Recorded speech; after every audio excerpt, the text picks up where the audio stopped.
On Larry King Now, I welcome back Big Bang Theory star Simon Helberg. The 10th season of Big Bang. Anything you can tell us? They keep us in the dark, so Howard is going to have a baby, which is going to be probably a disaster. Are you the last of a breed? And I think people aren't really watching multi-camera except for our show, and so I feel like after it ends, I don't know. I'm sure something will come along, but it does seem like we might be at least a tipping point. How do you feel that your performance in Florence Foster Jenkins is generating Oscar buzz? Are you a little nervous about that?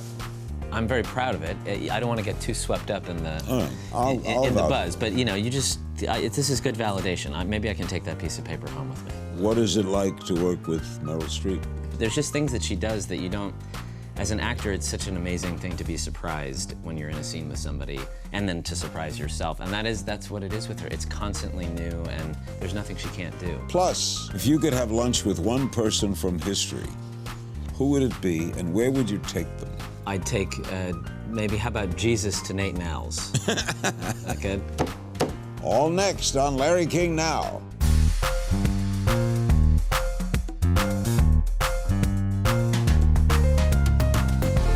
Welcome to Larry King Now. Simon Helberg is here, back for his second appearance on Larry King Now. Simon is, of course, known for his role as Howard Wolowitz on the TV mega hit The Big Bang Theory, which is entering its 10th season on CBS this fall. He's currently starring alongside Meryl Streep and Hugh Grant in Florence Foster Jenkins, a film that's getting rave reviews and is out now in theaters. Now, you are a pianist, right? Well, watch your mouth, first of all, sir. A pianist. Pianist. And you play a pianist. How did you get this role, since you're so typecast from Big Bang? Well, I didn't know I was. That's how maybe you see me. You put me in a corner. But I had to, I guess, well, see, this is lucky. Stephen Frears is the director, and he's a genius. But he lives on a cloud, and so he had never heard of The Big Bang Theory, and he didn't know my work.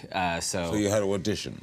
No, I actually, I think his attention span is so short that he didn't really have time. He met with me, and the casting director said, "This is your guy," and he came to LA, and he's very British and disheveled, and he's kind of sat there, and, "Do you play the piano?"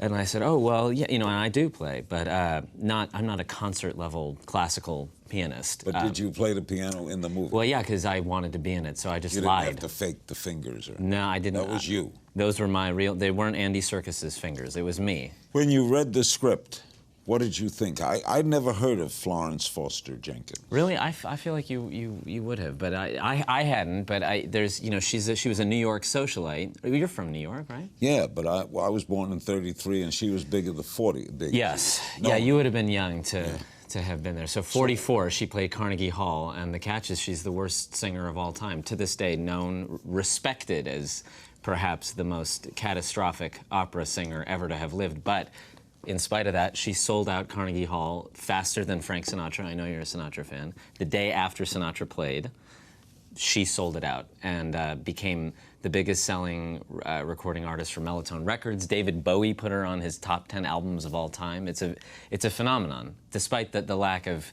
ability. Does Meryl sing? Incredibly well, but she's so brilliant, she's actually able to sing terribly, too. So this is the first time you'll ever see her be terrible at something. And she sings all of it, and I play all of it. And is this a pure comedy?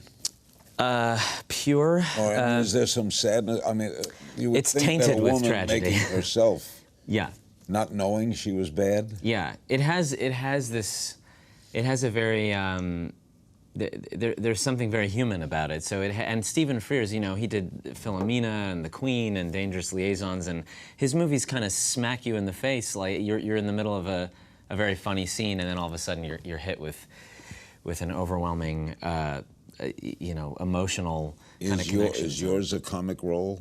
Mine is, it walks the line. I would say it's a comedy that might, you know, make you feel something, too.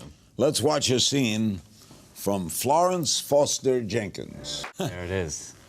Well, and she sings at Carnegie now. Well, so that's the first time that we were ever going to perform. I get hired as this accompanist I've landed my dream job, fresh off the boat, totally innocent, naive.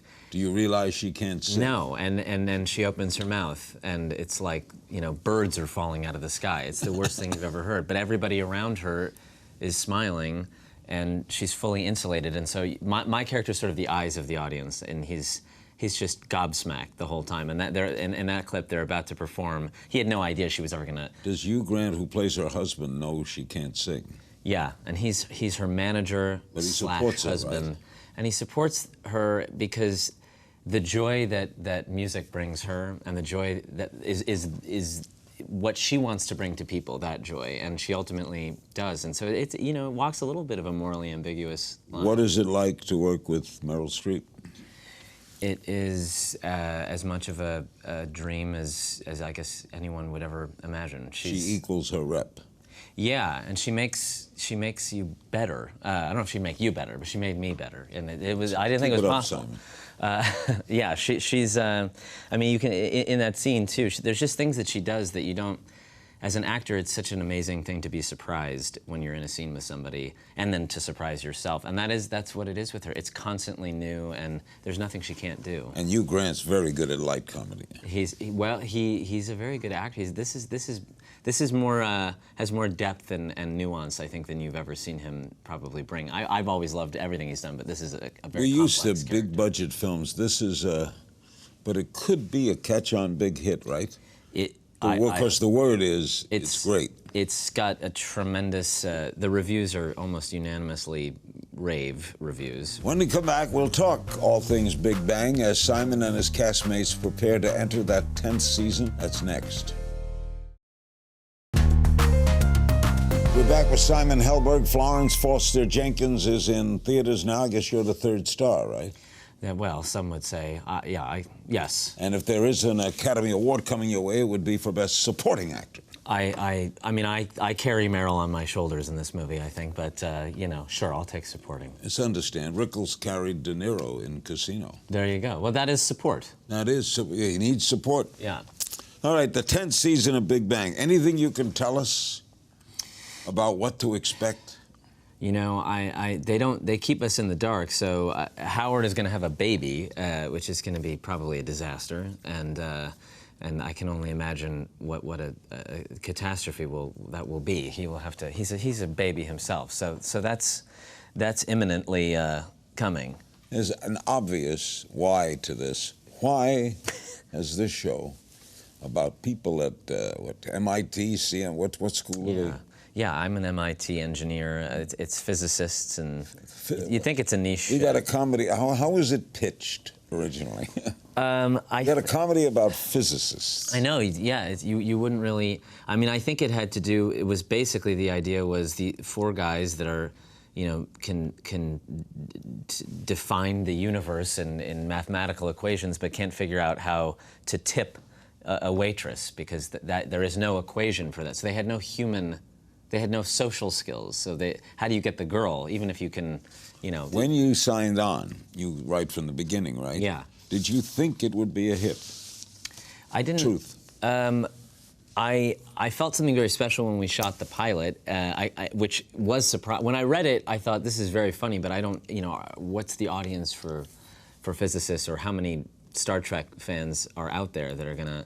And I think what was a subculture now has kind of become more of a mainstream culture. I think there were a lot of closeted nerds in the world, so no. This is a show about nerds, right? It's I mean, that's how it started. It's become a bit more, I think, layered than that. But yeah, no, you can never predict what's going to happen. And I think we're sort of at the end of that juggernaut mainstream 8 o'clock television show. Can you predict that this will be the last season?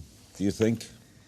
What's your gut feeling? My gut feeling is that CBS will probably want to do more because it's a big success for them, and then we have a good time doing it. So you know, your contract's up? Contract's up. Oh, you sit in a very good position, do you not, Wolowitz? Well, I do, sir. Yes. You sit very strongly, do you not, Wolowitz? Well, now you're starting to scare me. You know I'm just an actor. Yeah, I'm sure. Okay. Will you band together, all four of you, for amazing increases? We will chain ourselves to the radiator. Who's the last? Friends did that? Friends did it. Worked out all right. You recently told the LA Times, I don't think Hollywood respects multi-camera television. Well, I don't think they disrespect it, but I don't think it gets respect for its artistry. If you're talking about Game of Thrones and Breaking Bad and Transparent, every episode looks like a film. Are you the last of a breed? You have a studio audience, right? Yeah, we do it. I mean, I hope not. I think that there's a place for multi-camera television. I just think that movies are not about human beings anymore, you know. So the movie, this movie, Florence Foster Jenkins, that's a human story, and it's a small, beautiful little, you know, kind of there's nuance in it, and there's humanity. So I think when you see that starting to go away from film, that starts to go into television and streaming, and then people are just, the whole thing is shifting, and it's a trickle down, and I think people aren't really watching multi-camera except for our show. And so I feel like after it ends, I don't know. I'm sure something will come along, but it does seem like we might be at least a tipping point. You shoot it in one day? We shoot it in an evening, yeah.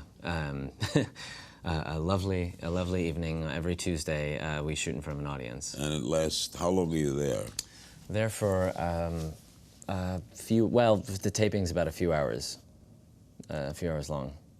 And we rehearse like a play, so we rehearse all week. And are you part of the editing process at all? No, I need people to edit me. No, we just. Do you watch the finished product? Sometimes. At this point, not as much. They'll show it, you know, they'll play them back sometimes for the audience that comes in to show them a new one, and I'll take a peek, but I'm tired. If this is the last season, how would you like to see it end? Oh, hopefully not tragically. You know, thank God I don't have to write it. I don't know. I've already been to space, so that I could have incinerated at that point. They'll have to come up with something very clever. Would you work with Chuck Lorre again? Oh, absolutely, yeah. He has like perfect pitch for sitcom, for television. His mind works. He's got like a sixth sense about what works and rhythm and how to tell stories, and that's why he is who he is. You're so known from this show, and the director of the movie didn't know you at all. Right? No. Okay. So when you come on the screen, will people in the audience say, that's Howard? Some people have not recognized me. Because you don't look like you look, right? No, it's a very... They do your hair a little different? Yeah, and it's a very different character. I mean, it's a period piece, and there's almost nothing recognizable about that character in reference to the one I played. Was it all shot here? It was shot in London, actually. Why? Well, the British director, and I think no one could afford New York. So we shot in London and recreated New York in the 40s, and it was lovely. Recreated Carnegie Hall. Recreated Carnegie Hall at the Hammersmith Apollo, I think is what the name of the theater. After the break, I'm going to put Simon back in my If You Only Knew hot seat. Our guest is Simon Helberg, one of the stars, maybe the star, of Florence Foster Jenkins. Don't go away. We're back with Simon Helberg. He's one of the stars of Florence Foster Jenkins with Hugh Grant and Meryl Streep, and he carries Meryl through the entire film. That's it. Back still hurts. And I can't wait to see this. Before we get to the You Only Knew game, last time you were here, you did imitations of Nick Cage and Al Pacino. They went viral. Oh. Would you do them again? But you already got the viral. Yeah, but let me hear that, because you even look like Nick Cage. Well, yeah, Nick Cage, you know, it's a pleasure to be here, Larry. Yeah, I have some suspenders, but they're actually made of alpaca fur. You know, they go great with my my pterodactyl pants, prehistoric outfit. Very rare, but you know. You do look like him. You got him down. Oh, thank you. How about my friend Al? Well, Al, you know, he's just always happy to be talking. Doesn't really know where the sentences are going to end. Do you do other imitations? You Well, anyone you do that we might introduce here tonight? Oh, jeez. I'm so Who are you unprepared. working on? Who am I working on? You know, I'll have to come back. You know, I don't want too many things to go viral. First of all, let's say I don't. Okay, but there must be someone else you. Yeah. Who else do I do? Well, there's a good. I can do Billy Baldwin's face, but I can't do how he talks. But he's got this face. That's Billy Baldwin. That's right. You can do his face. Work on me. Maybe you can do me. Yeah. Well. Next time. I got the suspenders under my shirt. Okay. I just wasn't prepared for the. Let's play a game of If You Only Knew. Strangest fan encounter. Well, I got off the freeway and there was a homeless girl with a you know, a cardboard sign, and she asked for some money, and I rolled down my window, and then she started freaking out, and she wanted me to autograph her homeless sign. And I wanted to be real. I had this instinct to say, well, maybe you should sell your flat screen TV that you watch my show on. No, I didn't know. I don't know. Maybe I felt it was. That's when you know you're popular, when you've. That's a great best part of being famous. Well, I like to eat, so you know you can get a good reservation. And I'm Jewish, so you know I love doctors, and they'll see you very quickly. That's right. Because you're very important, and you know. Worst part about being famous? The worst part is probably the more, you know, it does become harder, I guess, to walk around on the street and with my kids, and I do like to look at how strange people often are, and now I have to. Marlon Brando told me that actors are better actors when they can observe other people. Yeah. Except when they're being observed. Yeah. It's very hard. Yeah, it is. It is. If not acting, what would you be doing? Probably music, I think. Yeah. You'd have gone further with you. You could have been a concert pianist. I think I could. Yeah. I mean, I would. Where did you study? Well, I only studied through high school, but I played jazz and I love doing that, and I love playing rock and doing all those. You had to things. play operatic stuff in the movie. For the movie, I had to learn a whole new genre. Yeah, classical and opera. Is there something you believed to be true but wasn't?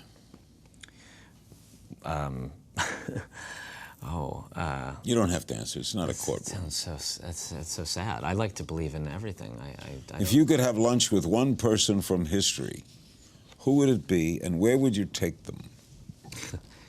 Well, I'd take maybe. How about Jesus to Nate Nowell's? Is that good? I mean, he's ultimately responsible, home to him. And I know, you know. But that would be home to him. I know, and he would know all the food. I would like to just thank him. He would know all the food. He would, yeah, and I just don't know if he ever would got bench Tefillin. If you could switch places with someone for a day, who would it be? Switch, geez, well, it would be pretty interesting to. It would be interesting to spend a day in the life of the president, probably. I bet. I'd just like to see that. Best piece of advice you ever got about Hollywood? Somebody said when I was in acting school, I think it might have been Frances McDormand, I think, came in to a guest class and said, I'm not any better at this than you people. I've just been doing it longer. And there was something very nice about that it's, you put in the work. Where'd you grow up? I grew up in Los Angeles. Oh, right here? Right here, yeah. Do you always want to act?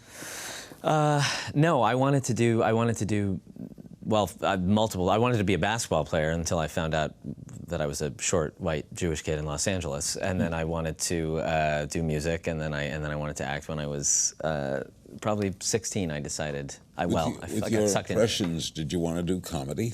Yeah, I did. Stand-up? I did a lot of sketch comedy. I never wanted to really get on stage and just talk, but I liked playing characters. Favorite Big Bang Theory episode? Ooh, there's one when they send me to this simulation. They send me to. I have to go to space, and there's this whole program where you study, and they drop you in an airplane, and I talk about what happened and vomiting, and it's a hilarious story about vomit. Simon Helberg in 10 years. In 10 years, I'm hopefully on the beach somewhere, just lying there, Collecting roasting. residuals. Yeah. As Big Bang is now in its 40th year of syndication. Yes, exactly. In our final moment, Simon will take your questions from social media. He stars in Florence Foster Jenkins. Don't go away. We're back with the fabulously talented Simon Helberg, one of our favorite people. We got flooded with questions for you. Okay. At Hey Amy Hug on Twitter, do you actually play the piano in the movie? Yes, I play the piano, and we play everything live, which is sort of an amazingly... What does that mean? Well, it You don't means... pre-record it. Usually when you do a musical on film, you pre-record it and you lip-sync it, and you do it to playback. Meryl didn't lip-sync? No, so she's singing everything live, and I'm playing live with her, so everything you're watching is happening in front of you. Stephen Frears is a sadistic little man, and he made us do everything live. And Wouldn't you prefer live, right? Record and then lip-sync. Yes, I think ultimately, I think it makes the movie kind of exceptional, but it means that we have to do it very well on the spot with a million cameras pointed, and you get what you get, and you don't get upset. At Molly Cutie on Twitter, how do you feel that your performance in Florence Foster Jenkins is generating Oscar buzz? Are you a little nervous about that? No, tell me more. No, that's very nice. I don't want to get caught up. Well, do you have some fully. dramatic scenes, or are there some what they call scene? For a supporting actor, you have to have some like scene-stealing scenes. Yeah, I mean, I wouldn't say anything about that. I'll let other people say that. But I think it'd be. I'm very proud of it. I don't want to get too swept up in the in the buzz. But you know, this is good validation. Maybe I can take that piece of paper home with me. Sconset Capital on Twitter. Do you feel responsible for making skinny jeans popular? Yeah, for better or worse. Yeah, and I apologize if I Did the character have to wear them? Was that part of it? Well, I have a great figure, and it was in my rider. So you picked your own jeans? No, actually, the costumer, Mary Quigley, designed that outfit from day one, and it's stuck. I didn't know I was going to be on for 10 years and have to roll these pants So you go in there not wearing your own pants. You wear. Well, I wear pants to work. Is that what you're asking? Yeah, and then you get into the jeans. Then yes, I figure I should be a little bit respectful. Don't they let you take the jeans home? What harm would it cause? Well, they have to cut me out of them at the end of the day, so you know, it's a nightmare. Brian Walden on Facebook. What's the most difficult math equation you've ever had to solve?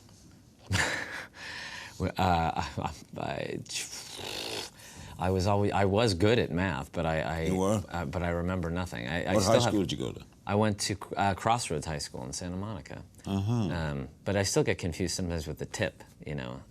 Well, that could sound dirty. With the math, not in the ways of love. At R.S. Peters on Twitter, where ideally do you see yourself when Big Bang Theory ends? You want to do movies?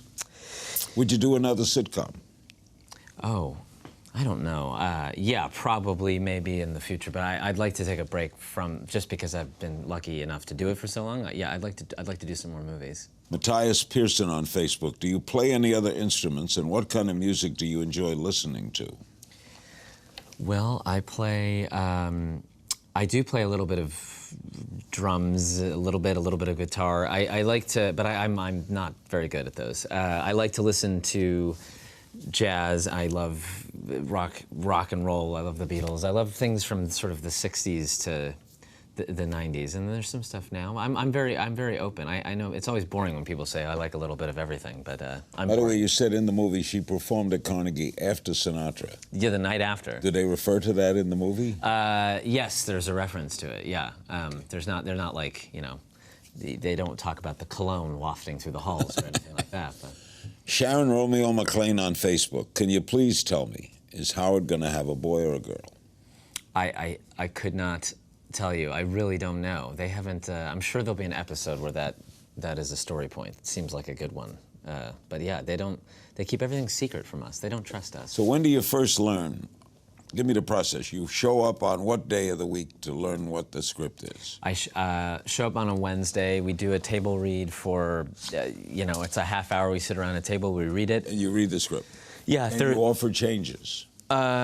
Oh, we probably could offer them. I don't know if they'd be. You never have? We don't really, no, we don't get involved. I mean, I've worked on other things where it's very, very collaborative all around, and our show, there's just no need. The writers, we kind of each do our job. And so the table read is one day? Yeah, and then Thursday and Friday are our rehearsals, just get up on our feet with the scripts in our hand, and then Monday they'll bring cameras in. Off for the weekend. Off for the weekend, and Monday sometimes we'll shoot if there's a car scene or something outside, and Tuesdays we shoot at night in front of the audience. Do you do a dress rehearsal? Yeah, we do a little, like in front of the writers and the producers. They sit where the audience sits. It's kind of intimidating still, and they sit there, and we do the show for them, and then they call us to the rail, as they call it, because there's a railing, which it sounds very ominous. And we go up to the rail and we kind of hug onto it, and they tell us everything we did wrong, and sometimes they if they say nothing, I guess it's a good sign. Yeah, so it's still, still keep us on our toes. Great career. Keep it going, Thanks. man. Many thanks to our guest, Simon Helberg. Be sure to see him in Florence Foster Jenkins, Meryl Streep, out now in theaters, and Hugh Grant. And of course, in the 10th season of The Big Bang Theory this fall on CBS. As always, you can find me on Twitter at King's Things. See you next time.